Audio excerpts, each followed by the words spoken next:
Chers amis, le Shabbat, source de toute bénédiction. Dieu dit à Moshe, il y a un cadeau dans Maître Israël que je vais donner au peuple d'Israël. Va leur dire, je leur donne le Shabbat, cadeau des trésors de Dieu. Maintenant, beaucoup de gens sont chômeurs Shabbat, ils font le Shabbat, mais en fait, ils ne connaissent pas bien la halakha et ils transgressent très souvent. Un des cas où on transgresse le plus souvent facilement le Shabbat, c'est par la parole.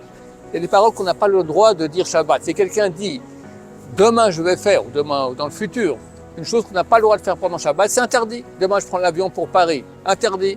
Ou très souvent une invitée, elle dit, c'est très bon ce plat, comment vous le faites et comment s'appliquez. Vous prenez, vous faites revenir les oignons, vous mettez dans le four. Chaque chose là, c'est interdit de le dire pendant Shabbat.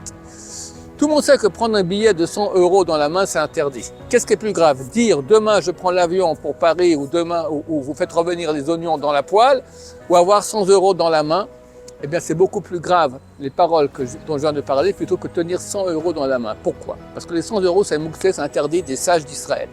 Par contre, dire des paroles Shabbat qui sont interdites, c'est des prophètes d'Israël. C'est pas les sages d'Israël qu'on dit, c'est les prophètes. Un verset qui dit Vedaber Davar. On n'a pas le droit à Shabbat de parler ces paroles-là. Un prophète, c'est marqué dans le Shulchan Aruch, c'est comme des paroles de Torah. C'est comme si on transgresse un interdit de la Torah. C'est beaucoup plus grave que tenir 100 € dans la main. Donc, chers amis, sanctifions-nous, amenons sur nous beaucoup de bénédictions. Le Shabbat, c'est après la source de bénédiction. En faisant attention à nos paroles, c'est très facile de se tromper. Faire attention à cela, Bezrat Hashem, et on sera béni.